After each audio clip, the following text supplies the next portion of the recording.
Welcome to another episode of the American Iron Podcast. We have returning Shelace. Hi. And her coach, Gareth. Yes. Hello. How do you say your last name? Sapstead. Sapstead. Yeah, I can read it. I just didn't want to attempt to butcher it. It's a difficult one. I've been called a lot worse, so yeah. What? Like what? Fapstead. That's pretty good, actually. Slaphead. Really? Yeah, slaphead. It was like childhood. Yeah. That's more of a childhood. Yeah. I get that because my last name's Tarquette. Okay. People would call me either Target or Turkey. Okay. And for some reason, Turkey hurts way more. Not the biggest fan of that one. So you came here for a week. Yeah. So we basically ran workshops all week. So Monday, I landed Sunday. Monday we just kind of were organising things, and then we were running like physique development workshops. Tuesday, Wednesday, and Thursday. So we had people fly in from Georgia, Texas, Nebraska, and then obviously some local people as well. All women. And so with the focus of physique development for women and using exercises, how to perfect exercise technique to kind of get the most out of everything. And then we both ran that. I think today's our first kind of day off. Mm-hmm. Day off, because either of us take days off. Yeah. It seemed like a success. I saw a bunch of people I've never seen here before. Yeah. And so it seemed like you guys got a lot of participation with the event. It was great. I keep saying this for the middle of the day too. We were a little worried about that. So we had, it was probably half and half of locals versus people from out of town and other cities. It's very interesting. Middle of the day on weekdays. Yeah. You guys still got tons of people. Yeah. It was good. It was a good turnout. It wasn't surprising, but it was like, from my perspective, it was quite heartfelt that people like travelled that distance just to come. So it was like, just making sure we kind of put on a good show and gave them lots of value. Well, I mean, to be fair, you've also travelled a great distance. Yeah. But I'm here all week. I've kind of bolted this onto a summit that we're both attending next week as well. So we're both off to Vegas tomorrow for like 3-4 days. Oh, geez. So I've kind of justified it that way. There you go. It's a big trip, cram it all in one. That's the way I've justified it to my other half anyway, who's at home and in a third trimester, heavily pregnant. Jesus. So Yeah. With a toddler. Yeah, with right? a 2-year-old as well, is just hit terrible twos. You came down here. Like, I promise, I'm only here for work. I won't enjoy it. No sightseeing. I'll bring you back something nice. That's really good timing. Yeah. Have you ever been to Reno before? Never. No. We kind of did something last year in Colorado Springs, but it was more one-to-one sessions. I see. It was more me kind of meeting up with some of my athletes from the US. So Shelace flew in from here, and a bunch of other people at a gym in Colorado Springs. So that's the first time I've kind of done anything close. And then this is kind of like a little bit more next level. A little bit more kind of organisation involved, a lot more obviously people involved, but I don't think it's going to be the last.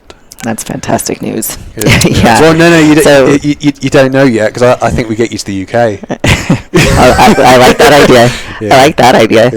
Yeah. So last year when I went to Colorado Springs with him, we went on a little hiking adventure after one of the days, and so Kathy's from Reno as well, and so both of us were like, yeah, you need to come to Reno. Think of all your athletes that are already here. So come to Reno. So then he's like, hey, how about March? I was like, yes, let's do it. Let's do it. Yes. I think this conversation happened when we were lost. We were lost. We got lost on our hiking trip. And it was the one nice day. It was hailing the rest of the week. It was the one nice day, thank goodness, because we got lost. I think it's funny, like, getting lost and then deciding, like, pipe dreams. Yeah. But then making them a reality. So. Yeah. Yeah. I think it was like, I don't know how close you were to competing, but you had like a 20K a day step target or something. Yep. I don't think you remember probably half of the time you were there. Nope. It was rough. And when neither of us had GPS going on, yeah, it was like so easy. And you were like, Yeah. I'll just keep going. You just keep walking. Yeah. So how long have you been working with Shelace? It was right around COVID. I remember that because that's when I was working out at home, and it's kind of funny how this whole thing started was he was writing a book at the time, or you just had written your book, right? The glute book. Yeah. And he had asked me to do a review of it. And I think during COVID, I did one of the exercises or something that I saw him do on social media, and I tagged him, and he said, "Hey, would you do a review of my book?" And I did, and then probably a month and a half later, I reached out. I said, "Hey, will you start writing my programs for me, because my stuff at that point was not specific to me and what I needed." And he kind of took over, and got me to the Olympia stage. Maybe 3 years. Yeah. So Yeah. Yep, 3 years. Wow. Yeah. I think it's interesting how COVID brought that together. Yeah. Just being indoors, and then because we're used to in-person coaches all the time. Yeah. But to reach out, across countries. And so I don't know if you know this. So he writes for Testosterone Nation, and so I read a lot of their articles, all that stuff. So I had known who he is. I did not know. Yeah. I mean, he writes for a lot of things. He writes tons of books, all that kind of articles. He just got Muscle and Fitness, right? Men's Health last Men's month. Health, Yeah. yes. You had to buy it because it was in the US edition. So I've never been in the UK version of Men's Health. But you've been in the US. I was in the US version. But to be fair, the UK version pretty much just rip off Men's Health US anyway. They rewrite it and reuse it. Put in a few of their own bits. So yeah. I've been in the original. Yeah. So anyway, he was one of those coaches. I was always reading the articles and kind of following him, so I knew he knew his stuff. And so I was like, I need someone to get me going and really focus, because I was writing my own programming at that time. And I was like, because for me, I would have been doing a whole different programming than what I was, because my weaknesses were not what he saw. I needed more subjective than myself. So then I was like, okay, it's time to get a coach to write it towards me, my programming. I think COVID for a lot of people was a good time just to kind of reevaluate everything. Oh, for sure. Evaluate life, training, like everything. And I don't know about you, but I actually quite liked lockdown. I did too. Besides, as a teacher, I hated it, but life-wise, yes. Nothing in my life changed. Yeah. No? I still worked at a warehouse. I still did the same thing. Nothing changed. I was like, I just have to wear a mask now. Yeah. That was it. Yeah. That was the only difference. I mean, what I did was still working out during it. My kind of added a different flavor to it, because I had to get creative. Yeah. No gym, so I was like, all right, let's see what these bands could do. Yeah. Or just going to my buddy's house at 3 a.m. and being like, all right, we only have 1 hour before you have to go to work. We got to figure out what to do. Yeah. And so it made it interesting. It definitely showed how much I actually care about lifting. Yeah, right. I think we all got super creative over lockdowns, and the amount of exercises we probably made up with resistance bands and all that stuff was just ridiculous. I think at one point, so I did it went viral at the time. I was able to, luckily I had a garage with a gym-ish setup. It wasn't a gym before lockdown, but it turned into a gym. And there was one point where I had a daisy chain, and I basically had a lifting belt and a daisy chain attached to the wall, and a little bit of a heel wedge. Almost imagine a pendulum squat. So I'm leaning back against the wall with this thing here. I'm wearing a weighted vest, some chains, just to get some weight there, and just doing this pendulum squat against the wall, just to get some kind of over. I was bored of goblet squats at that point. I needed some kind of squat to overload on. So the amount of things I came up with during lockdown, but it kept it interesting. Yeah, you were forced to You're forced to. Yeah. There's no other choice. I remember just taking bands and just stretching them out in ridiculous ways and just being like, all right, let's try to copy a movement. That's exactly what it was, wasn't it? It's just copy something. What would we normally program here? Well, how can we overload that with a band or body weight or the small weights that we do have? And then you start looking at all your stuff and trying to figure out like what can I tie Yep. together. What Yeah, can I, All your home supplies. Yeah. Like, how Yeah, can I- yeah, make these work for filling me. buckets full of sand. Yeah. I think actually probably the craziest thing I tried was I think a lot of people are doing it anyway, just using a couple of chairs and putting like a dowel between the chairs and doing rows. Oh, So it was like an inverted Uh-huh. row, Oh, but yeah. between two chairs. That makes But the sense. chairs, like, if you shifted a little bit, the chairs would have just go. I remember Yes. coming across a tire, like a giant I tire. had a tire. And yeah, because one of my neighbors had it in his yard, and he called me. He had already left for Texas. He like left a long time ago, and he called me. He was like, "Hey, I left a giant tire in my yard. Do you want it?" And I was like, Yes. "Yeah, I'll take it." And so I drove my truck over, and I was like, "Oh wait, I have to get this into the back of the truck." I managed to get it into the back of the truck, but it was so big it didn't fit in the bed, so it like hung off the edge. Oh boy. And I was like, I'm 1 block away. I'm 1 block We'll be away. fine. We'll be Just fine. Don't fall off. And looking back, I was like, I should have just rolled it. Oh, that's a good point. I Yeah. just rolled it straight to my house Yeah. instead of trying to put it in the back of my truck. That made no Yeah. sense. But you kind of start to you start looking at garbage as like Yeah, lifting yeah. instruments. Yeah. It was a very interesting time though. It was. Yeah, I didn't mind it. Yeah. So then, like I said, that was when it started with us, and then like I watched how my body changed for that next show, which is I happen to remember was Wasatch Warrior, and it had phenomenal results, and that placed the highest I ever had too. And so I was like, yeah, this is a good choice. This is fantastic, and yeah, he's still around. I'm still around. Yeah. Still around. I'm hanging on by a thread. No. How long have you been doing it before? Coaching people for 17 years. What about specifically bodybuilding, like female bodybuilding? It's just naturally niched more and more and more into females. So I've been doing pretty much solely online for the last 5 years. The only in-person stuff I do are things like this, or if someone wants to come from out of town where I am and want to pay for a one-to-one, Yeah. I'm like, yeah, fine, if you want to pay for a one-to-one. I try to kind of discourage it, obviously. But if they're willing to pay, they're willing to pay. So I might do 1 or 2 one-to-one sessions a week now, and that's it. The rest is solely online, and I'd say 90% of my online clients that I personally work with, obviously I've got a team of coaches, but 90% of who I personally work with are females, and the majority of that either compete or want to compete or working towards it. So it's been a gradual thing. Probably 5-6 years ago, that would have probably been a 60-40 split in terms of women versus men. But it's different. Like I prefer coaching women anyway. So I'm kind of the same way. like there's more of a community there in terms of actually trying to build each other up, because I think the egos aside, Exactly. there's more of a like we want you to do great, we want you to do great. Like there's a proper community there. Even if you don't know someone, yeah, there's people that don't like people, but like there is more of that community there. And you even see it like just social media as an example. So women will share their workouts on, I don't know, tag you on Instagram stories, for example, whereas men just won't tag you because they're doing it all on their own. They don't have a coach. so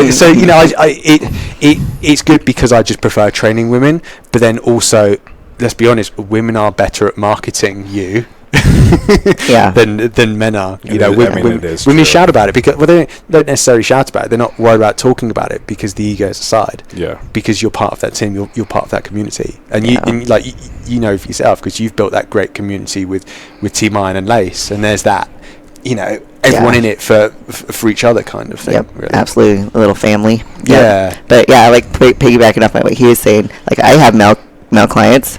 You wouldn't even know it because like there's nothing there. They don't tag me. Yeah. They do. Yeah, I have male clients, but you don't wouldn't see know it. it. But Yeah, it's yeah. so funny that he's saying that. Yeah. Yeah. But that's not like the talk shit about male clients. It's No. just, it's just No. because I get it. Like I think training female clients is just a lot easier in general, just because there is less ego. It's easier to say something and not get as much flack. Yes. Because it's like, Yeah. I think you guys understand though. This is like dangerous territory. I Is he talking about me? Yeah.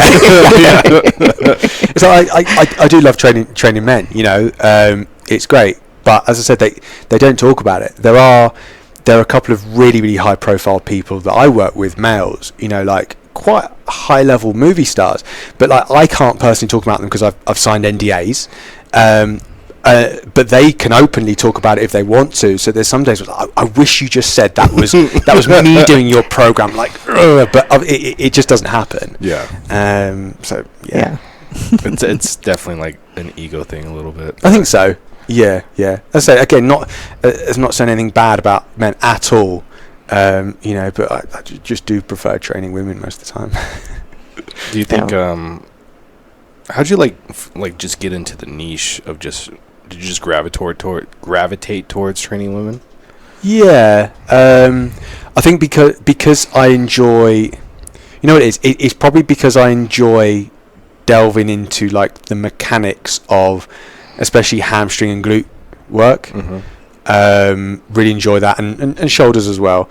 But ultimately, when you're talking more about that stuff, you're naturally going to have more females gravitate towards you than men. Like I said, like last month I was in Men's Health magazine, but I'm talking about glutes training for men. You know, otherwise I probably wouldn't be in there talking about chest or something. So it was me talking about, you know, trying to eliminate the pancake butt in men, and what men should be doing to build their glutes, which is actually the same as what women are doing. Yeah, that makes sense. I mean, but you know, it takes a lot to get a man to do leg day or multiple leg days a week, whereas most women just want to train lower body anyway. Yeah. So you know, it's almost trying to shift that.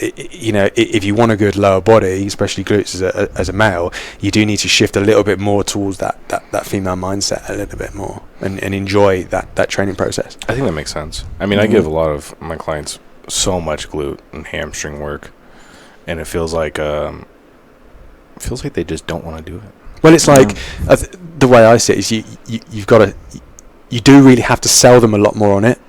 So say, you know, do you do more powerlifting style coaching? Yeah. So you know, if someone wants to improve their deadlift lockout, you know, well then you need strong glutes for that. That's why. This is what I try to sell them on. Like the best way to get stronger is just to grow your butt and hamstrings. Yeah. That's what it feels like. Yeah. At least, especially when you're first starting out, because everybody has just such strong quads.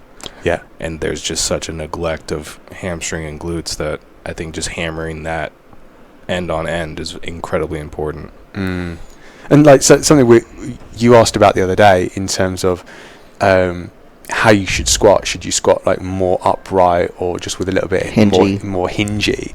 You know, you're probably going to be a little bit stronger the more you can use your hips. Yeah. You know, if you can sit back a little bit more. You know, maybe even if you can get that low bar position, you know, you're going to put less stress through your back as well. So automatically you're shifting it to a more glutes focused stance than quads anyway. You know, but people don't really think about that, and they just try and hammer the movement. Whereas if your weakness in the movement is your glutes, well, you might need to do some extra isolation work, as in hip thrusts, glute bridges. You know, exactly. You know, just some rack pulls or something, just to kind of improve that lockout position. It's funny because I hate training glutes, but I force myself to. You got to sell yourself on it. I think it's hard because I almost brought this up earlier, but you were talking about like you programming for yourself. Mm-hmm. I think as like coaches, it's very hard to program for yourself. It's like you want to practice what you preach, but you never do.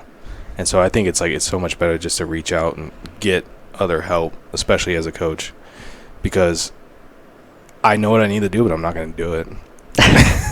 Yeah. I think I just find that interesting. It's like I have someone coach me. You know, one of my coaches on my team coaches me. It's easy because I do what I'm told.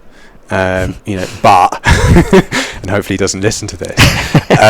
So I'm doing a men's physique competition in 8 weeks, and he's got me training legs once a week. But I like training legs. So I actually today, and I do it every single week. Jones. I promise I'm following the plan. But I do an extra legs top-up session at the weekend as well. So I'm doing a little bit more than what my coach asks me to.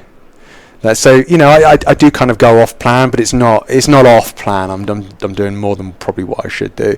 But like by legs top-up session, I'm not. I'm managing fatigue okay. I'm pretty much leg extensions, hamstring curls. I use the back attack today. I absolutely love that. First time I've tried that. That's really, it took me like 15-20 minutes to set it up. Right. That's all adjustments. Levers and stuff. Yeah. I was like, oh no, that's not right. And then get back. Oh no, that's not right. Yeah. But like just more isolation stuff. I'm not hitting any kind of big compounds in that second session. But exactly as you say, like coaches need coaches. It takes the stress out of it, and especially when there are coaches of obviously different levels, and some just keep themselves, have a small group of clients, go home, don't think about it. Whereas both of us, we don't go home and stop thinking about it. We're like, we run businesses, right? So if you run a business, could be any other business. When it comes to your own training, you don't really want to be thinking about that so much. You just kind of want it dished out for you, knowing that is exactly what you need to be doing to get from where you are right now to where you want to be, and not overanalyze it, not second guess yourself, and not do any more or any less than what you should be doing, really. Yeah, that makes a lot of sense. I just think it's just so hard to. I think it's hard to take that ego out too. A lot of people want to think that they know what they're doing, and it's like, you could take that with clients too. You guys ever just like try to tell someone something and they argue with you like immediately? Oh yeah, absolutely.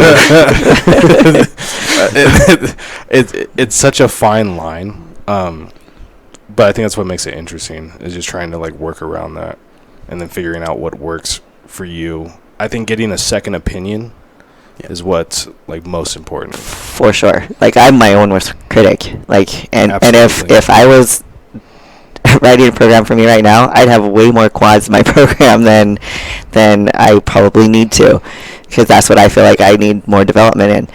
And that's where, even when I had first started with him, like that's all I had in my programming was quads, because I'm like, God, my legs are little, and we pick ourselves apart no matter what. And like you said, you just need someone else to be there and go, actually, this is what you need, because you're being, it's too easy to just be like, but are they right? Yeah. It's a difficult one, because especially in your old sport. In your old sport, like, it doesn't matter what you think you look like. Yeah. It matters what someone else thinks you look like. So even if sometimes, let's be honest, they give you cookie cutter feedback, it matters more what they look like than what you do. So to have someone else that can just subjectively tell you that, look at that, and program according to that is quite strong. Yes. Super important. What's your opinion on her trying out different sports such as strongman? I like it. It's a great question, Brandon. It's a good question. She can answer in a minute. She's obviously trying to find that competitive thing to go towards.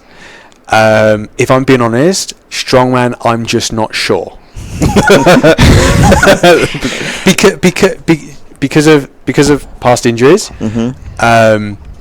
It's the awkwardness that sometimes that sport puts you in, because you've got to see it as, I think I explained this to someone the other day. So let's say I'm a strength and conditioning coach for a football team, American football, okay, not British soccer. So I'm a strength and conditioning coach for a football team. So I'm in the gym improving their strength, conditioning, power, etc., all that kind of stuff. I'm not dealing with the sports side of things, right? That's someone else's job. But equally, if someone's spent a lot of time in the gym developing those, it doesn't necessarily mean they've got the transfer to those skills that are out there, right? It's up to them to put in that work out there and to make that transfer. And there's there's obviously usually a coach in that scenario as well. But there's a big difference between the physical development, like Travis you said to you, like, you've got the strength. There's no problem, like the strength is there. That's like there. The strength in the gym is there, but the ability, the skill set in the sport, seriously slacking. like, it's just it's at a different level. Yeah. So it's a case of, for me, the way I see it is that you need to be spending time there, or more time there than what has been happening. However, even though you've not spent loads and loads of time there, but we're still at a point where you've picked up some injuries without really trashing the volume. So it's like, okay, you get to the point where you're now doing more of that, then I don't know how your body's going to hold up. Right. That's just me being honest. And I'm right there with you. Whereas that is a much more controllable environment that you're used to. Yeah. So when, just before the podcast, powerlifting was mentioned, I would actually look a little bit more at that. Yeah. Oh. Yeah. Personally, than strongman. I knew you were going to say that. Because you've already got the skill there. It's just that slight transfer, that slight tweaking technique. And you mentioned, the squat's an issue, but it's not an issue if it's worked on. If it's the weakness in those three exercises, in those three movements, well, then you spend more time building that up. Your technique will need to, you can shed more light on that than what I can. But from a powerlifting perspective, your technique would shift a lot more and really far away from using it as a tool to build your quads, because it's just a case of how much weight can I lift? What's the most efficient technique I can use to lift the most amount of weight safely? Yeah, it would definitely be like a little bit more straightforward. Strongman's so many like there's so many random implements and crazy kind of things to do. And you can have fun with it. That's the thing. Like that's why I love like Westside Barbell stuff. Some of the stuff that Louis Simmons came up with, some of the assistance work, and just some crazy stuff. Big fan. Yeah, and like, okay, to be fair, actually, we've utilised some of it as well. But like Matt Wenning, who kind of comes from that background, like Wenning planks. Yes. Like that's so hard. But it comes from powerlifting. Right. We've used it from kind of a strongman and core development perspective, but it comes from there. So it's not just a case of doing your bench, your squat, and your deadlift and training that during the week and getting bored. It's the fun is actually like in the assistance stuff as well outside that. Where I think I would be different, because I know a lot of the powerlifters are like, I have to go do the bodybuilding stuff now. Yeah, and that would be like, all right, let's go. Yeah. All the auxiliaries are pretty much like bodybuilding style workouts. Yeah. Especially if you're using like a conjugate method kind of thing, you're going to be utilising a lot more of that stuff anyway on that reps day. So, and that's I think that's why I like conjugate, is like you're forced to do so much accessory work and auxiliary work that it does become like you're basically bodybuilding. And to me, it's a little bit less taxing on the body to just like go all out on your main lifts and then just try to go all out on accessories too, when I can just get my reps in, go bodybuilding style, just nonstop. Yeah. I think there's a heck of a lot more longevity in your joints and and all your tissues if you're using more of a conjugate approach anyway. Plus, you're enjoying training more. It depends on how you set it up, though. Yeah. Because there are so many arguments about conjugate versus linear and all this stuff. But I mean, you should set up conjugate like linear. Mm-hmm. That makes the most sense. Mm-hmm. Exactly. Yeah. And if you want to talk longevity, maybe you should do equipped. Shelace. Why are you looking at me like that? Because I'm a big fan of equipped now. We'll just put you in a triple ply suit. I'll let you borrow my bench shirt. Okay. So spend the first 20 minutes of every workout getting in your suit. Once you figure it out, though, you're kind of locked in. It's interesting though, because it definitely takes a lot of like the injury aspect kind of out of it. Yeah. It's a little bit easier on the body, a little bit easier on the joints. Well, it's more controllable, isn't it? More controllable environment than strongman that puts you in slightly more awkward positions. I would say so. Yeah. Just because you know what you're doing, like at each time. Well, strongman, you're in different positions all the time. But I mean, essentially, you can train both to be like perfectly fine. It's just, I think, maybe less risk of injury in powerlifting, because it's only 3 things. Yeah. And you're going to have to do those 3 things. And strongman's like usually like 5 events, and it's random. So you don't know what you're doing. So it's a little bit harder to train for it. Yeah. Yeah, and so like the past 2 weeks, well, last month, I've been dealing with my shoulder, and now the foot situation. So I had my MRI on yesterday for my foot. So we'll see what happens there, and then I have an MRI on my shoulder next week. So I'm already in the mindset where like, okay, maybe strongman wasn't such a great idea. Mm-hmm. And then that's why I did actually bring that up to Tammy, because I'm like, I got to find something, because I love training. Like, that is not an issue at all, but I still need something to work towards. Like, my competitive spirit is still there, so. Equipped powerlifting. Equipped powerlifting. So why? I just think it's cool. There's not enough equipped lifters. And like I said, I think longevity-wise, it's a little bit easier on the body.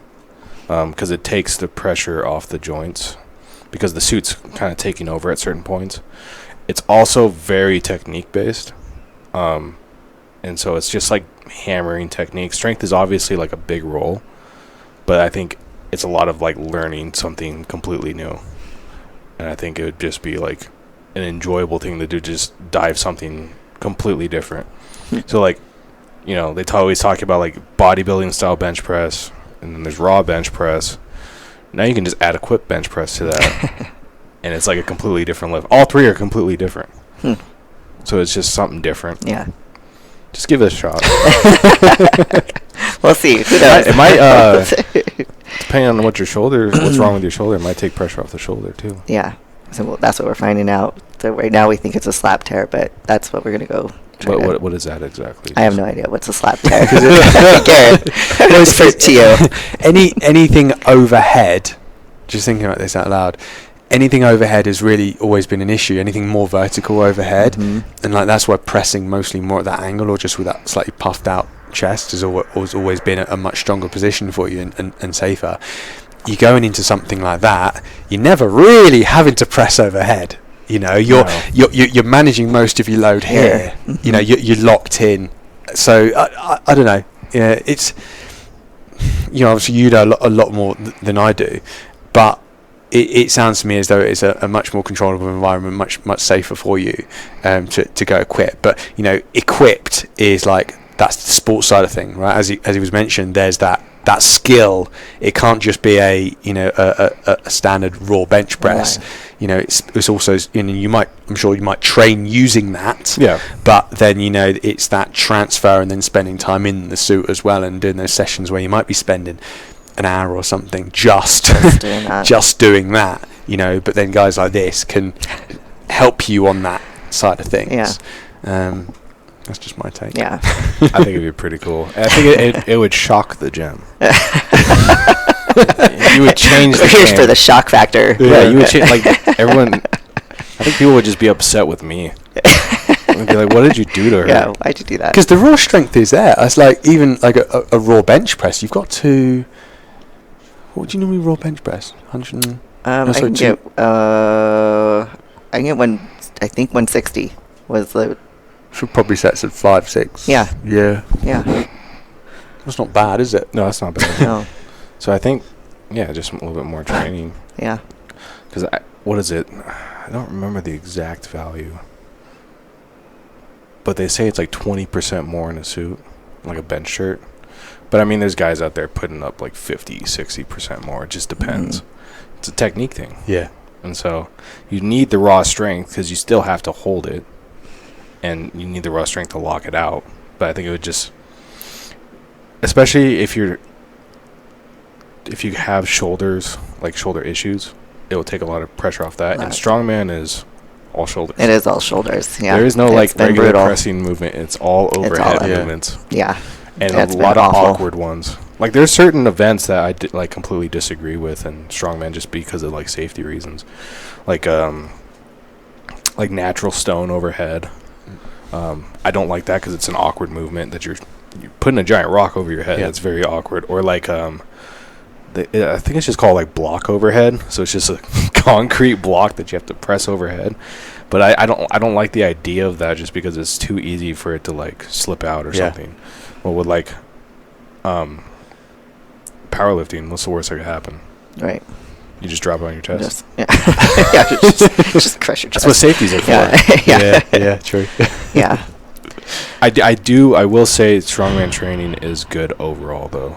Like, just as from, like, a general athletic standpoint, because it is a lot more cardio-based and stuff like that.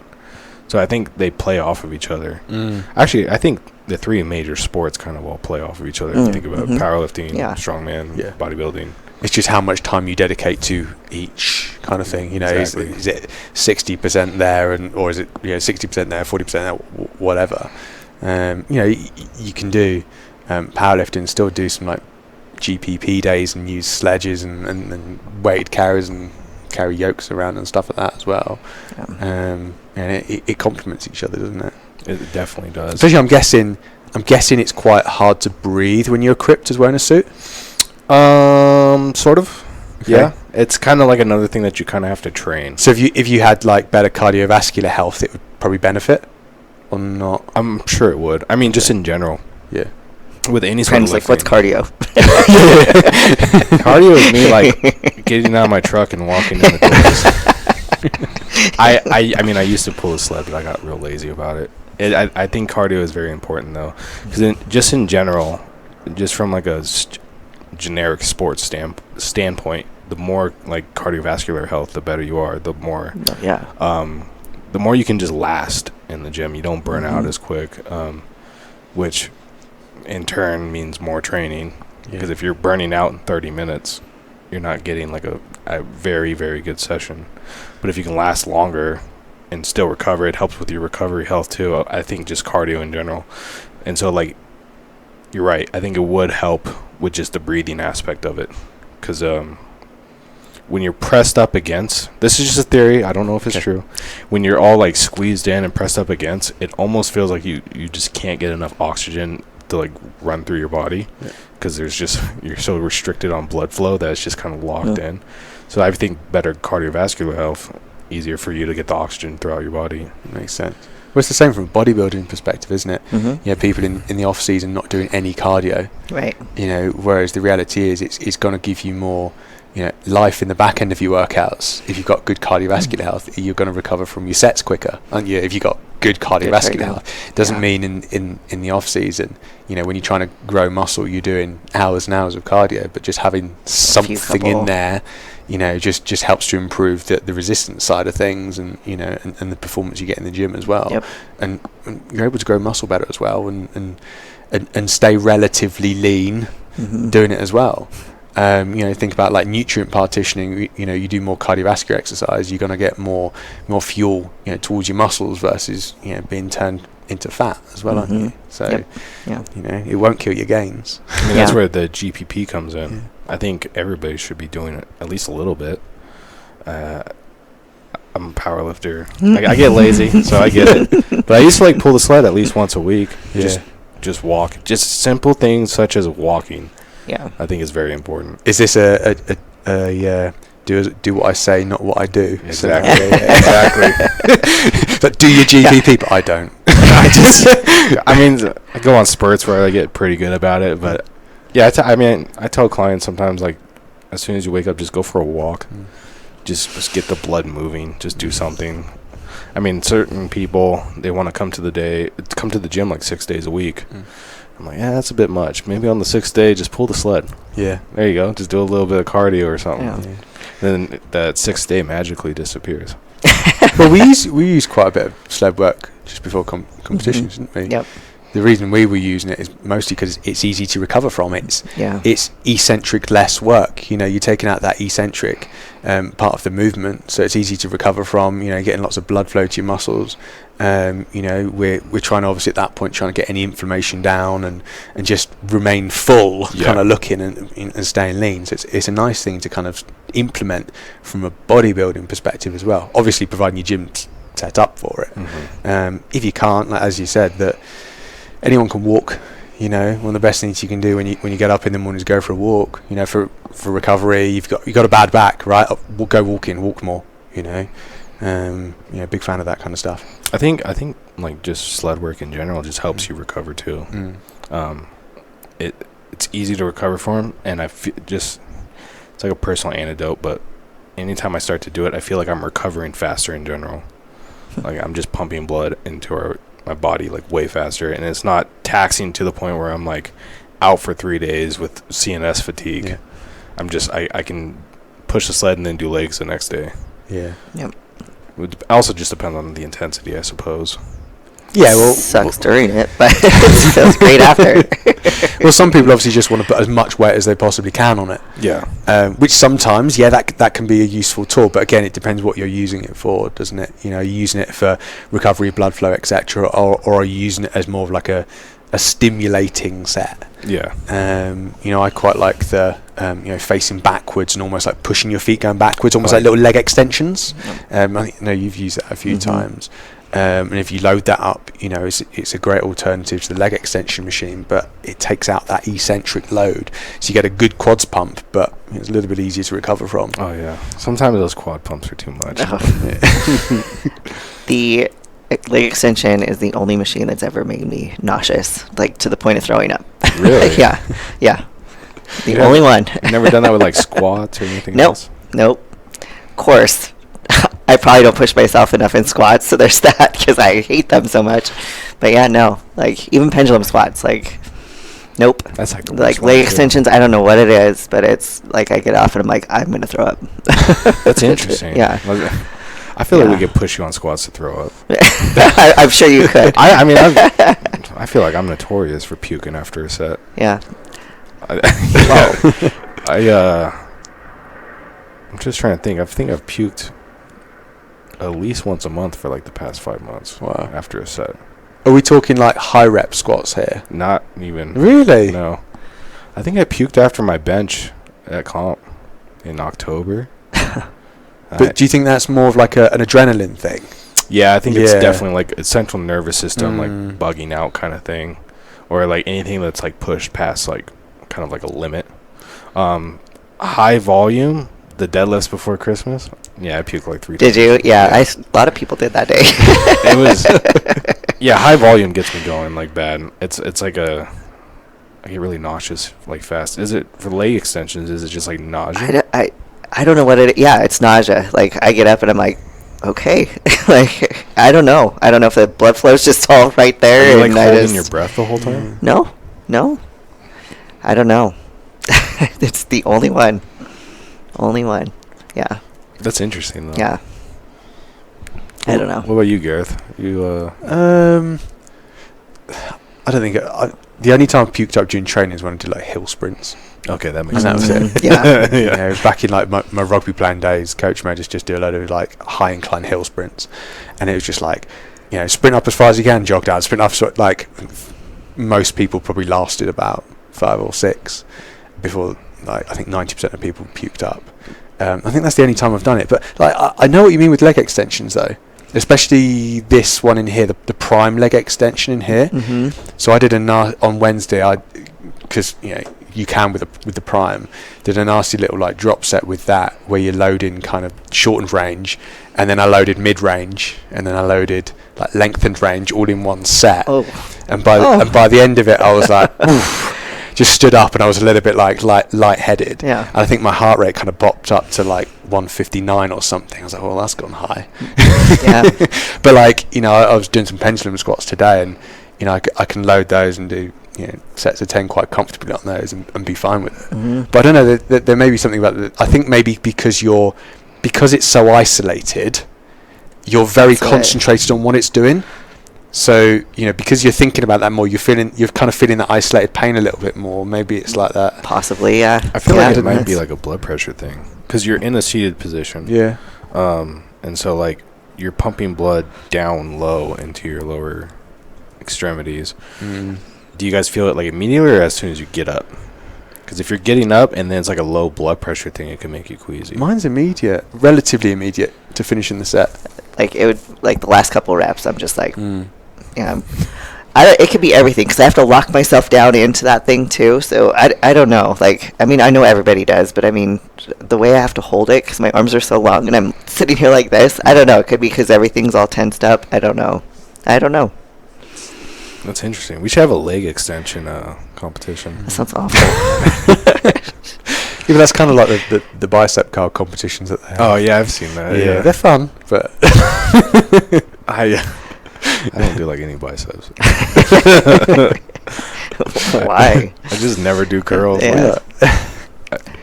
That's I'm notoriously bad at. Is doing actual bodybuilding stuff. I know I should just for like elbow health and everything, but I just can't bring myself to be like you guys. No, I'm kidding. It's just I just don't like biceps. I never have. I've never like understood the fascination with it. And honestly, I don't get programmed biceps a lot. My biceps grow so fast. Like I think maybe like, oh gosh, in a year of programming, I'll probably have it on my program maybe twice, like specific bicep work. Really? Yeah, I don't get a lot of bicep stuff, which I don't need it. Yeah. Well, one, for my division, I didn't need it anyways. And I tell my figure girls this all the time. So like, why am I not doing more bicep and tricep? I'm like, you don't need to, because you want your shoulders to look bigger than your arms. So we want to build those shoulders. And so why make your biceps look massive? It's not like you're up there flexing for the judges. You don't need it. So I mean, and I'll throw it in there for like, imbalances and all that kind of stuff. But it's not specific bicep. Because almost when you're trying to pull off front pose, you're actually trying to relax your biceps and triceps to make your shoulders appear bigger anyway. Yeah. So you don't want too much kind of tone there anyway. Yeah. Some triceps work is good from an assistance perspective, because obviously that's going to help improve your pressing work. So there's benefits to doing that from a building your shoulders perspective, an athletic perspective, an aesthetic perspective.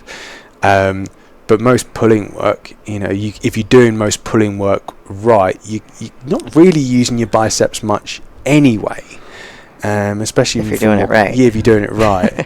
Whereas I think a lot of more beginners tend to feel it a lot more in their biceps, because they are using their biceps a lot more with rows and pull downs. Yeah, that makes a lot of, because people don't really know how to like pull with their back to begin with. Right. That's really Your first instinct is to just pull with your arms. Pull the bar that's there kind of thing, exactly. Versus pulling with the elbows. That makes a lot of sense. And so, do you give a lot of you don't give many of your athletes bicep work? Not really. No. Like Shelace was saying. Obviously, men, yeah. That, that's a given. But most women just it's wasted. It's wasted volume. So it's still extra volume in your workout that you need to recover from. So it's volume that you could otherwise spend on something else. I know it's a small muscle. So it's not going to cause a lot of systemic fatigue or anything like that. But it's still something you need to recover from. I'd rather spend that little bit of extra volume doing a little bit of extra core work, maybe just sprinkling some of that stuff, or sprinkle a little bit of rehabby prehabby stuff in at the end. That's very interesting to call it wasted volume. I like that term. Mm-hmm. I've never thought of it like that, but like, because you'll see things that just seem like wasted volume, and I've never like thought like, oh, it's just extra work. But if that could be towards something better, that makes a lot more sense. Well, like one of the first jobs I see of any coach that's important is eliminating the stuff that doesn't work. What are you doing right now in your training? Well, that's wasted. So it could either be reducing the volume of those to take it out, so your volume is less, or it could be taking that out to put something in that you need to be doing more of. Especially we were talking about men and glutes. Well, there are some men that could probably do with taking out some more biceps work, and could probably do a little bit extra glutes in there, and they'll have the same amount of volume during the week in terms of sets completed, because that's all stuff that your CNS has to recover from as well. That's all. From a fuel perspective as well, you're obviously fueling yourself with a certain level of calories that equates to your training as well. So I'd rather get that fuel to good use, as well as obviously think about that maximum recoverable volume as well. That makes a lot of sense. I like that term a lot. Wasted volume, because I usually I never like made the connection. I usually just say, oh, you just don't need this, or like it's unnecessary. Yeah. But I'm gonna start telling people you're wasting volume. It's wasting volume. Yeah. What could that volume be used on otherwise, or what could it be? It could be affecting your sleep.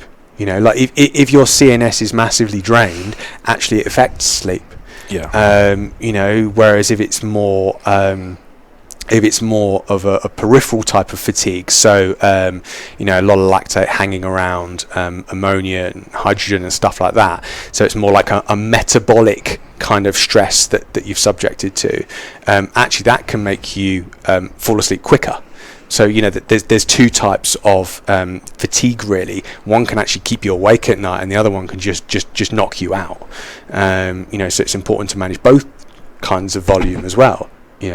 How much time do you spend, from powerlifting perspective, how much time do you spend in that lower rep range which stresses your CNS versus that higher rep range? You could call it the repeated effort method or whatever.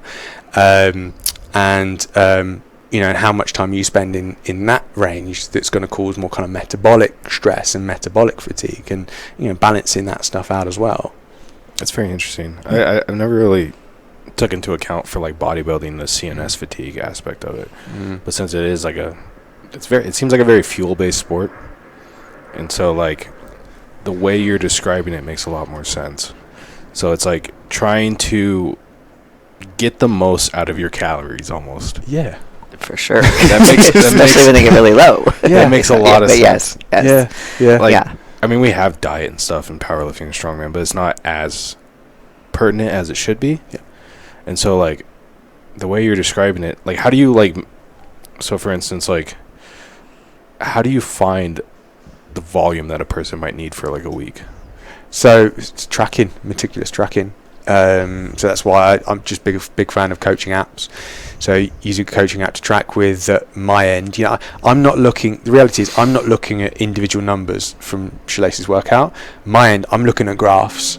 So it all gets translated into a graph, so I see what she's doing. So you just tend to see patterns of exercises, what's improving. So the most important thing to look at, whether it be from a powerlifting perspective or a bodybuilding perspective, is gym performance. How is your gym performance right now? Are the numbers improving? Are they stable? Obviously you're not looking for each week for there to be personal best, but a general trend over time, you should see some kind of improvement.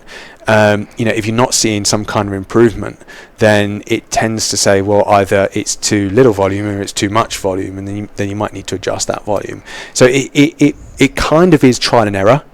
Everyone's got a completely different level of volume that they can recover from, regardless of their nutrition, regardless of how many calories they've got. If she's got 2,000 calories coming in and I've got 2,000 calories coming in, she might be able to handle a heck of a lot more volume than I might be able to handle if we were the same body weight, for example.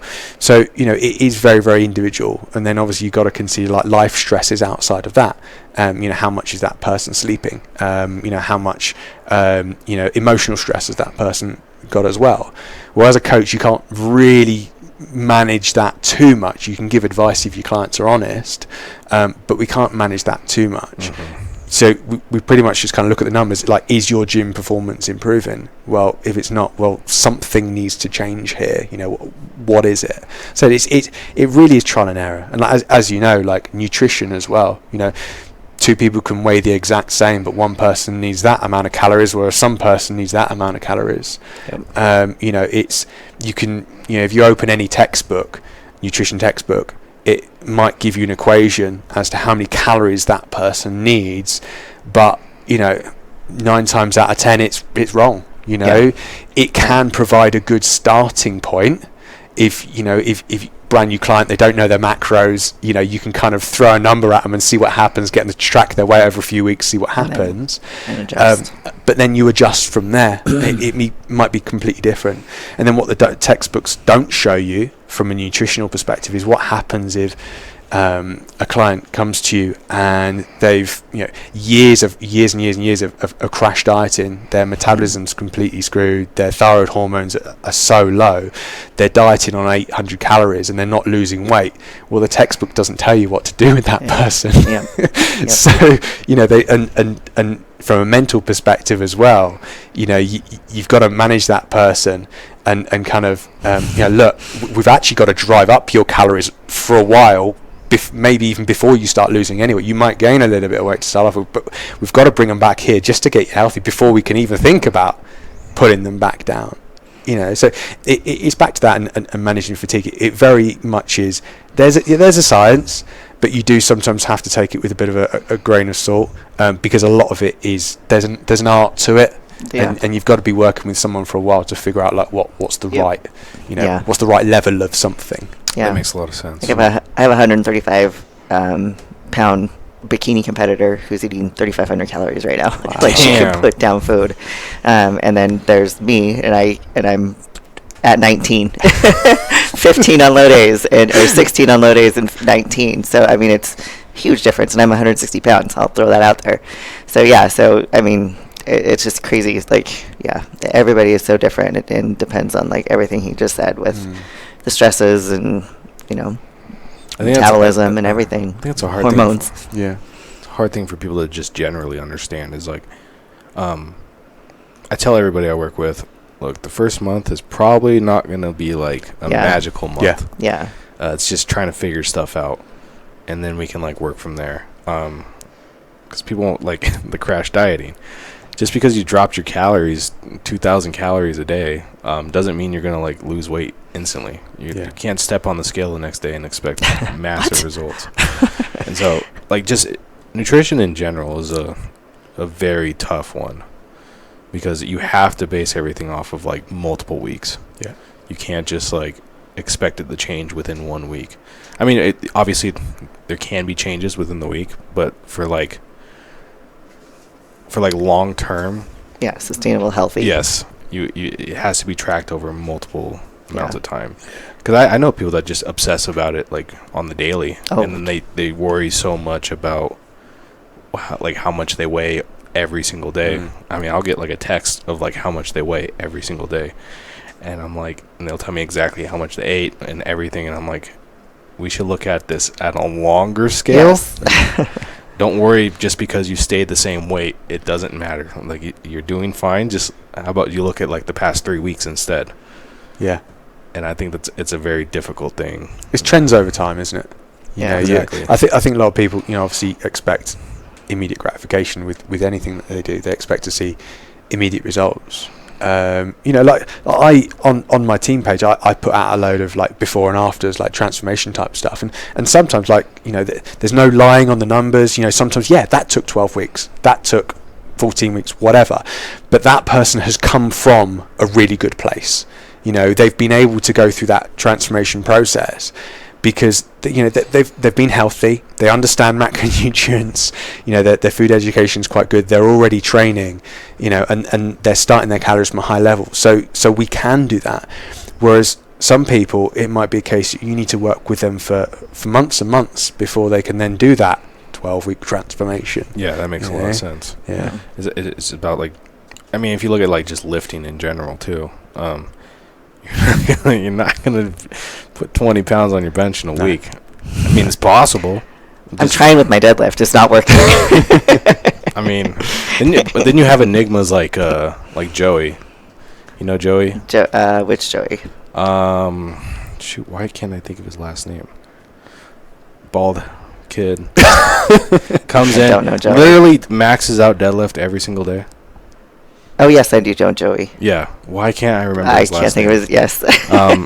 I think his like. Because I'm thinking of his Instagram handle right now. It's it's Joey Pool Party or something. Well, it changed. It did. And it was Scientology official account, and now it's my social security number is, and then he puts like a number. Yes, I know who you're talking about. Yes. He's interesting because if you look at it, it doesn't make sense. He maxes out on deadlift every single day, and he's probably put like, I don't know, in the past year, like 100 pounds on his deadlift. And he does it every single day. Yeah, I don't think he takes a rest day. Works up to a max, and then works up to like a max on bench or something. Sounds awful. Wow. And then calls it a day. And then drinks a gallon of juice with it. Wow. He's not like, he's probably same size as me. 205, 220, somewhere around there. I mean, obviously, there's genetics to play and everything as well. But it might be that he's stumbled on an approach that just works very well for him. His volume, I don't know how many warm-up sets versus working sets that he's doing, but his volume might be low enough that he can just about recover from, you know. Well, I think he has a very interesting style because, like, when he starts to stall on the maxing out approach, I think from what I've seen, he picks a number and then reps it, and like we'll just do like, so say, like, I think his challenge right now is like, I don't know, 635 every day for 3, and so he does that every single day for like 3, and then just tries to see what goes on. But then he goes and does dumb stuff like one-arm deadlifts. I think he took the record. Really? Yeah, he took the record. It was like 545. Huh. One hand. On one arm? Yeah. Dang. So I don't... that man needs to be studied by science. Yeah. I can't, like, rationalize what's going on. I think so. You do get some people that just stumble on an approach that just works really, really well for them. You know, I don't think there's anything better to relate that to than bodybuilding, and certain bodybuilders and bodybuilder methods that have worked for them. Like Dorian Yates is known for this, Mike Mentz is known for this, you know, so you know, Ronnie Coleman's known for this. So people then go and do that because that worked for that person, do that and work for that person. Makes sense. Well, that worked for that person, you know. Same as with certain people. I think, was it Serge Nabray back in the 70s? You know, he used low carb and intermittent fasting.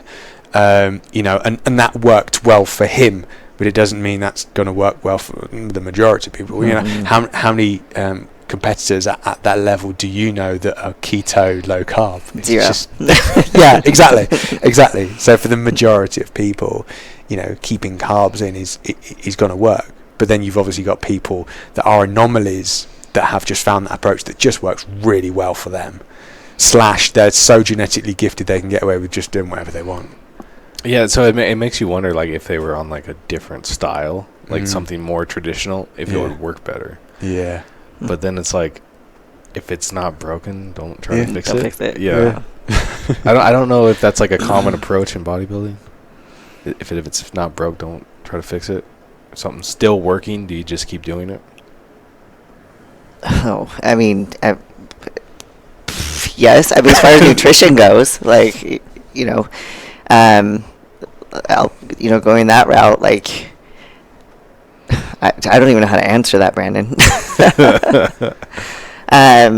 Yeah, so, like, with my clients, I mean, obviously I'm, like, prep, like, going into, like, peak week and all that kind of stuff. Like, Gina is a great example. No prep has ever been the same for her. No peak week has ever been the same for her. We've kind of shifted and think, okay, you know, let's carb up 2 days before, let's carb up the night before. We've changed things to see what works best, and nothing's ever been the same. And she still, I don't know, like, she still shows up. There's some days she could be more conditioned and whatever, cortisol levels and stuff, because she kind of freaks out at night. But yeah, so I totally forgot what the original question was at this point, but if it's not broke, if it's broke, don't fix it. Yeah. I mean, you're always adjusting just to see. I don't know how to answer that one. I think you're always in any sport, and as a coach, you're always trying to find something that can just work just that little bit better. Yeah. I think, you know, and that's why it's sometimes good to, you know, reach out to a coach, because they can come at it from a completely different perspective as well, and see things in a completely different way. And also, you know, coaches need coaches anyway, and you can learn off of other coaches. Absolutely. Know, exchange ideas. You know, I think in the fitness industry in general, you see a lot of bashing, a lot of coach bashing, and especially like powerlifting, bashing certain methods. You know, it's super common. Yeah, all the time. Whereas to me, I think, you know, for me, it's about everyone should be learning off each other to better the industry. You know, we exchange ideas all the time. You know, in the workshop, I learned some stuff off of Shelace. I'm sure she might learn some stuff off of me. You know, just speaking with you today, I'm learning some stuff as well, and that's because we're having that communication. We're actually talking. We're not on social media, for example, looking at some 10-second video of something and then bashing you for it because we don't know the context. We're actually having a real life conversation about something, and I just think more coaches and athletes should do that, because they would figure out a solution to things a lot quicker. I think everyone is very quick to think that they're right. Yeah. Instead of like, I don't know, I kind of have like the idea that everything is right when it comes to like lifting. It depends. I'll go back to that. Everything we talked about this week was, okay, well, this move, but it depends on your body, like nutrition, but it depends on, I mean, no body and no person is exactly the same. So kind of going back to what you said about if it's broke, don't fix it. I'm always like, okay, but let's try this. So I guess, there's always going to be changing, because let's see if this is going to work. If it doesn't, great, let's scrap it, try something new, or go back to what we were doing and do that. So I come from it from, like he said, I'm constantly learning and going, okay, I don't know, I've never done that before, but I want to try it. Let's see if it's going to work. So see, I think you should always be super open-minded, looking for that new thing that might help. But I mean, don't like completely change something just because it's right. Yeah. Because if it's working, a lot of times it's like, let's just try to improve on it instead of like trying to change it completely. Yeah. I mean, what is that called? Like people that like program hop. Yeah. They'll jump from program to program to program. And it's like, how about you just stick with it? Just for a little bit longer, just to see if it's working. Because you're not getting the results you need in 2 weeks. Yeah. And so I think a lot of that is just trying to improve off of like what you already have. Does that make sense? Yeah. Am I explaining that correctly? Okay. Yeah. I was confusing myself there for a minute. It's like diet's a good example. So if you're doing a particular diet, you eat the same thing every single day, but you're getting some digestive issues, just as an example, and some kind of issue. Well, instead of searching for another diet, we'll maybe try eliminating one thing out of that diet. Maybe try and pinpoint what it might be in that diet that you're eating that's doing that. We'll take that out, see what's happening. See what's happening for a week or two. Well, if it's improved, great. You found what it is, and you've only changed one variable. If not, we'll bring it back in if you want to, and try something else. But you've not changed the whole diet. You've just swapped the odd food, so you know what it is. So it's kind of like an elimination diet. And that could be the same with one particular exercise. It could be the same. You could be talking about a squat, right? Instead of completely shifting your technique, well, maybe let's just try this one little thing. Exactly. Or this one, maybe this one little cue, just to see if that works. If it doesn't, fine. Change it. See if something else works. Yeah, and I've actually asked him. So I don't have a lot of lunges in my program ever. And so I finally asked him, I'm like, is there a reason why? Because I'd really like to start doing some lunges. And he's like, well, yeah, because we're trying to save your hips. Because I have hip issues. I'm like, oh, okay, I didn't think of that. Even things we know that, and methods and exercises we know that work and are beneficial for legs growth and glute growth and all that kind of stuff. Like, okay, but it might not work for that person because of this. So we're, like you said, let's take it out and see if that's going to be the reason your hip hurts. Well, sure enough, I was fine after that. And so let's just eliminate or limit you doing that. But then sometimes, we experiment and maybe just put them back in and just see. Yeah. And then it's like, no, that don't work. Okay, fine. Put it back up. Yep. Because there's no harm trying something again, because your body's always adapting. Obviously, leg press is a big one for you that just completely irritates your hips. But I love them. But you love them, yeah. So we have experiments and brought them back in, and then it's just one time, and immediately you know that it's not working. So yeah. See, that makes sense. I'm always like making minor changes, and it's like, well, that didn't work. Just go back to what you're doing. Let's try this instead. Yeah, it's just rather than completely change it. Because I mean, it's easy to get overwhelmed too when you're like completely changing everything instead of just gradually making small changes here and there. Because I mean, say you have a client and they're squatting, and you like, it's not the best squat, but then you're like, do this. Yeah. It's just going to look worse because you're telling them 1,000 different things. I think it's easier just to make one small change, see what happens, make another small change, see what happens, instead of just one giant fix-all. Yeah. I think there's a study on it actually. I think when it comes to cueing, so the average person can only remember about 3 things. So personally, me, 1. But if you come up through personal trainer school, or you do your CSES or whatever, and you're taught 10 different cues for that exercise, and then you come into your first day with your first client, and you give in like 10 cues on how to squat. Well, they're not going to remember any of that. Exactly. Whereas if you just say 1 or 2 things, then it's probably going to look a little bit better. Or when you're adapting their technique, instead of saying do this, this, and this, sometimes you can just say one thing and it just clicks. Exactly. Or one cue for one person might work really well, whereas a cue for someone else might work really well. That's the fun part, trying to figure out what works for people. Making up completely insane analogies and just seeing like whatever might actually click in their head. And it's funny you said that. I just said that with one of my clients the other day. She's a mom, and I was teaching her deadlifts, and it's the shutting the door behind you, like shutting your car door because you have your arms full of groceries. And so she's like, that makes sense. And she could do her deadlift, like that hinge to it made sense. Because we've had some this week, haven't we? We've had sweaty armpits, sweaty armpits. I like that one. Sweaty armpits. One we all like to use is trying to get that lats engagement in a deadlift. Burst the orange between your armpits. Oh, I've never heard that one. Yeah, burst the orange. That's quite a good one just to engage your lats. Burst the orange. Burst the orange. Yeah.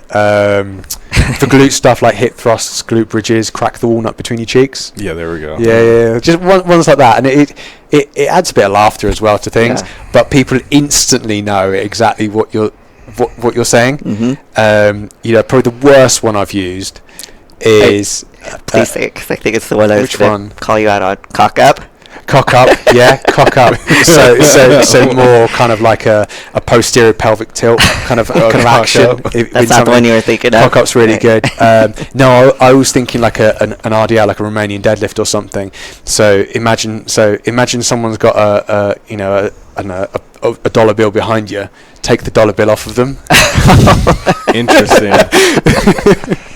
That's a bit of a one. It works for some people. It's more of a laugh than anything else. But I've used one before with one of my old training partners, and he thought it was funny.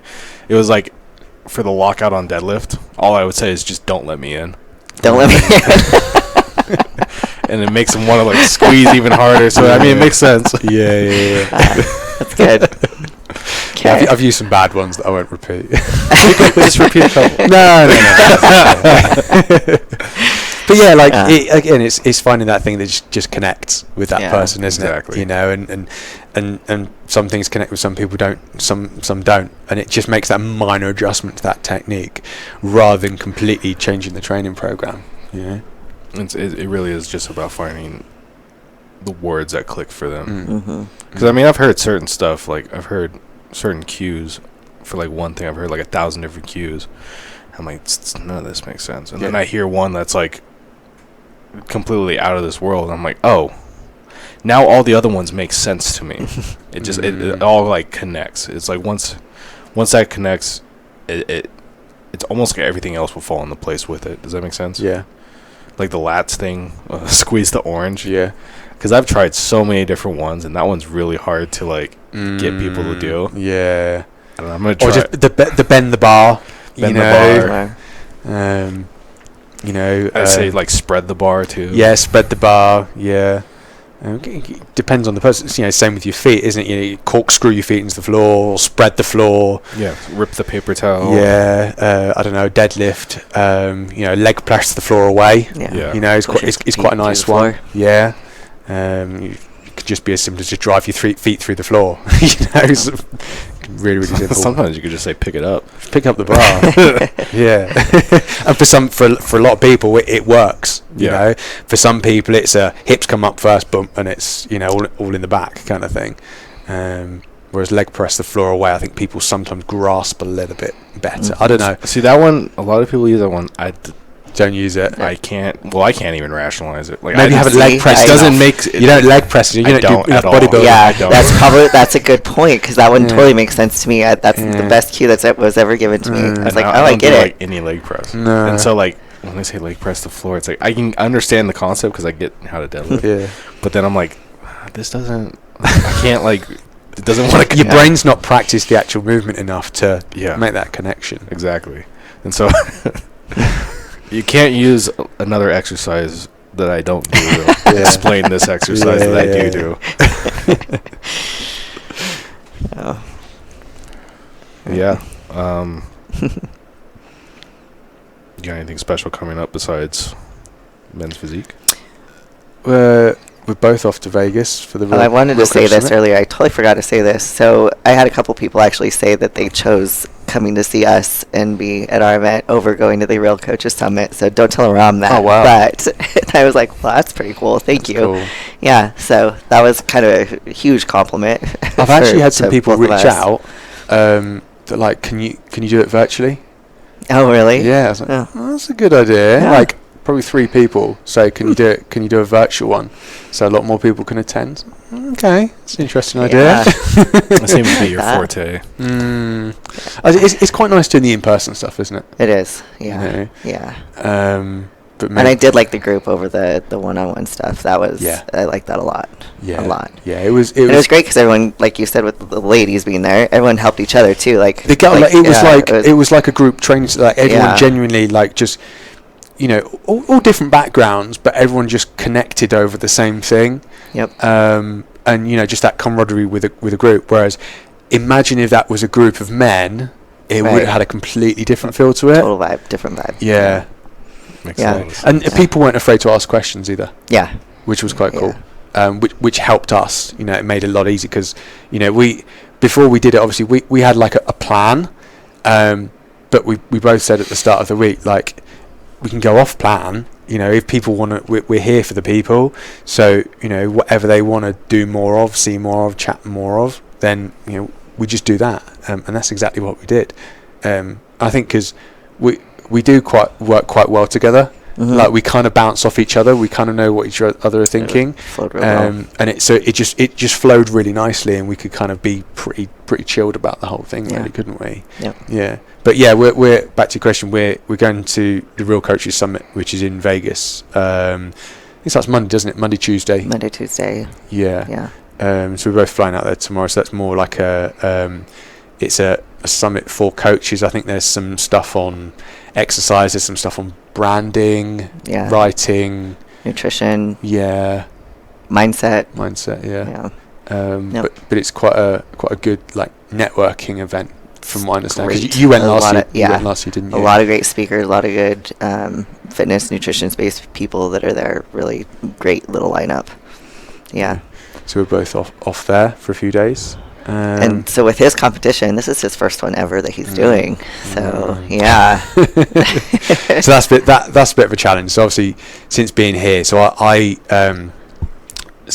coming to Reno, I booked a hotel that was meant to have full cooking facilities as well. It's on the website. To me, full cooking facilities is some kind of stove top that you can cook on, right? Don't expect a cooker or anything, but something like that. And got in the room, and there was a microwave and a fridge, and that was Sounds it. So I was like, right. all right. So I went down to Target, bought a load of pre-cooked chicken, pre-cooked microwave rice. So basically just been living off of that all week. So I'm not off plan. I'm sticking with the calories, etc. I'm just eating foods that are just I can make. But the trouble is, and I don't know whether you know this. So are you staying at the Virgin Hotel as well? Mm-hmm. Yeah. So they don't have any cooking facilities. Right. I watched a YouTube video last night because I was like, I should probably plan for this. Yeah. Maybe prep beforehand. And you've watched a YouTube video just giving a review on the rooms, and there's no cooking facilities. I don't even think there are any refrigerators in the rooms. So meals are provided, I think, as part of, or at least breakfast and dinner are provided as part of the actual event itself. I don't know what the food's like. So I know there's a kettle in the room. So right now I'm taking like small bags of oatmeal.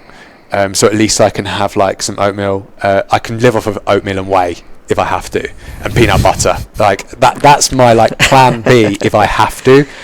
I can't cook any egg whites or anything like that. So that's the worst case scenario. So I'm prepared for that if I have to. Yeah, so I'm prep right now. So you're what, 9 weeks? I'm 8 weeks. 8 weeks out right yeah, now. so we've just gone so yesterday we just dropped down to, so I'm on 2200-ish calories training days, and then non-training days I'm on about 1800 at the moment.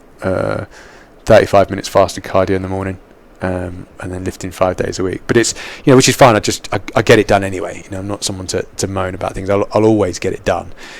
But yeah, it's just, and as I said, that there is a workaround for this, and it's packets of oatmeal and whey protein and nut butter that I'm living off of for a few days. That's desperate. But hopefully not, and hopefully the food I can at least kind of pick some bits from there. I don't know. I've never been to Vegas before, so I don't know whether close to where we are there are places you can get some food from. I don't know. I didn't even leave the facilities last time, so I don't know. Yeah, and I'm not familiar with Vegas enough to know. What part of Vegas is it? I think the Virgin Hotel's behind. I think it's behind the MGM, isn't it? The Virgin Hotel. I think I zoomed in and it was literally just behind the MGM. It's really close to the airport, from what I can see. I'm trying to think. I haven't been there in a while. Yeah. Just remember it sucking.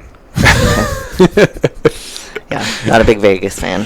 No, I mean, this is just Vegas light anyways, Reno. No. And so, with more stuff to do, sometimes it feels like, if you're not a big gambler and partier. That's one thing that surprised me, actually, as soon as I got off the airplane, just the amount of slot machines in the airport. Right there. I was like, what is going on here? It throws people off. It's like, you can walk out. We can be at a slot machine within walking distance in probably about 5 minutes. Yeah. I can think about all the slot machines near us right now because I see them all the time. It's just so common. Is there a certain part of town that you go to for that?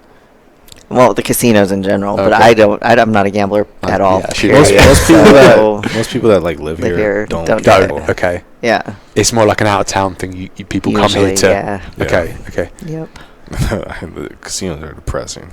Yeah. Really? Dark, smoke filled. People just. Yeah. I imagine there's a lot of people there that just spend like entire days / nights. Yeah. Oh, I'm sure. I'm sure. That's why they don't put clocks in there. And they have it set so you can't see outside. So there's no clocks and you can't see outside, so you don't know how long you've been there. Wow, that's real. That's a real thing. Yeah. Like, it's designed to just make you just stay there. They give you free drinks. Maybe they should do that in gyms as well. Take all the clocks There you away. go. You don't know how long you've been here for. There you go. Give people drinks. Keep going. There you go. Yeah, there we go. Keep feeding people on pre-workouts. Stairs like. The difference is we're not going to get money out of it. Yeah. I suppose so. Yeah. I say we just put a slot machine in there. Yeah. To be fair, if you put one by your entrance, not by your entrance, by that little seating area near the entrance, you'd probably have more people hanging around there and then buying drinks from the machines. You'd probably have that. So it'd work as a bit of an upsell. So you can make some money through the actual machine itself, but then you could, put some convenient snacks in those refrigerators that you've got there. Maybe swap some of the proteins for some lagers or something there. I say we just we put like a jackpot on there and you win like a protein shake. Yeah. That's it. That's all you get. Like a fun one. You get one spin a day. That's it. And you can win. But you don't tell people what you win. Yeah. So someone thinks they've just got the jackpot. Yeah, exactly. But suddenly like a sample pre-workout comes out. Yeah, it's a good idea actually. Or we tell them that there is a prize, but we have it set so the jackpot never ever hits. Yeah. There's probably some legality there, but I'm just saying it's funny. Yeah. All about the money. Yeah. So anyways, I brought that up because he's coached so many competitors, and this is his first time ever competing. So he's put himself through it, stage time and everything. I'm doing the sports side of it. The gym stuff and the nutrition has like never been a problem, and I've done photo shoots and stuff like that myself. But there's a big difference between that and then stepping on the field, kind of thing. So the biggest challenge for me at the moment is the posing, learning the posing, and that's probably the stuff I'm most nervous about. is doing that. And it's not necessarily the stepping on stage in front of people thing. It's just, it's just I see it like choreography, and I'm just not a great dancer. So yeah, it's that side of thing, really. And then obviously like prep, you're taking yourself just to a slightly different level than beyond if you're just going to do a photo shoot anyway. So mentally, obviously, it's more challenging. But Shelace said, I'm 8 weeks out. I'm fine. I get it done. I'm hungry. I'm hungry right now. But it is what it is. Yeah. If you got something to follow, you do it. You get it done. Sounds like fun though. It is fun though. I'm excited to see him. I am on having fun doing it. Yeah. Because like you're in a process. You're following the plan. You're in a process. There's structure to your life in a way. Yes. So actually, if anything, like my work stuff, it's not hampered my work stuff at all. I think if anything, it's maybe even improved my work side of things, because I'm just like, it's almost like I'm fueled by adrenaline just to keep going and just get it all done, kind of thing. Check it off. Yeah, just check it off. On the list of things to do. It's just on the list to do. You just get it done. Yeah. The only the biggest struggle I'm having at the moment is just getting. So my coach got fasted cardio programmed for me. So, and I've got a 2-year-old. So my biggest issue at the moment is I'm having to get up really early just to get that done, hoping that he doesn't wake up. Because as soon as he wakes up, then it's not havoc, but like it's him. It's all routine is about him. My fiance in her 3rd trimester is extra stress for her having to deal with that. What has happened sometimes that I've been on my bike in another room doing that, and halfway through he's woke up and she's had to bring him in just to show where daddy is, kind of thing. And he's like, daddy bike, daddy big bike, and he's like sat on my lap like as I'm doing it, just to like keep him entertained. And then she's like, daddy's just got to finish off, and then he's kind of okay, he's quite calm at breakfast. But that's that's the biggest challenge time wise, or the biggest impact on what my morning routine would normally look like, and just getting that done with a 2-year-old. Because otherwise normally I would just get it done post workout or later in the day, or just take the dog on a really long walk or something, and just kind of fit it around there really. Good timing. Yeah. No. But actually it's been quite convenient this week, because the hotel's obviously got a gym in it, and I just go down, chuck some stuff on, go downstairs, get it done. I'm always the first person in there, so it's turn the TV on, watch the TV, do my cardio. I'm the only one in there the whole time, and then I go back up, have breakfast. I've not got someone tugging at me, or I'm not making their breakfast as well, and trying to juggle all that stuff at the same time. So it's actually probably been a little bit easier for me this week to get that done. Nice. Yeah. It seems like it's a lot easier. Well, anything else? Not really. I don't think we've got anything else upcoming, have we? I've got no more plans to do anything after this. As I said, we're due our first week of June. I compete the beginning of May. Good time. So first week of June, new one's due. So I've got nothing planned, obviously for that reason. But we'll definitely do something else at some point. As I'm just not planning anything at the moment, because we'll see how. I think they sometimes say your second is almost like having like 3 of them, kind of thing. It like multiplies the first one. I don't know. Yeah. But yeah, I had one and I was done, so I don't know. Yeah, I've got one, and a dog that kind of sometimes the dog is harder work than Harvey. Like he really is. Like he's a 4-year-old Frenchie. He thinks he's a big dog. He thinks he's part of the family as well, as in like sits on your shoulder. He is a person. We treat him like a person, but sometimes he's harder work than the 2-year-old. So I feel as though I've almost already got 2. Yeah. I don't know how people handle having twins. Yeah, I don't either. Anyone that's had twins, like, well done. Yeah. Yeah. Brandon's just over there. No kids. Yeah, no kids. Well, thanks for coming on. Yeah. No problem. Appreciate My you guys. pleasure. It was fun. Yep. That's it. Yeah. Cool. Thanks for having us. Of course. Appreciate it. You can find Shelace on social media at. Yeah. At Shelace_IFBB at Instagram. You can find me on socials at The Fitness Maverick or thefitnessmaverick.com. And you can find this podcast on YouTube at American Iron Gym. And soon to be other sources such as Spotify. Oh, Perfect. So, Awesome. soon. Good deal. All right. Thanks, Brandon. Of course.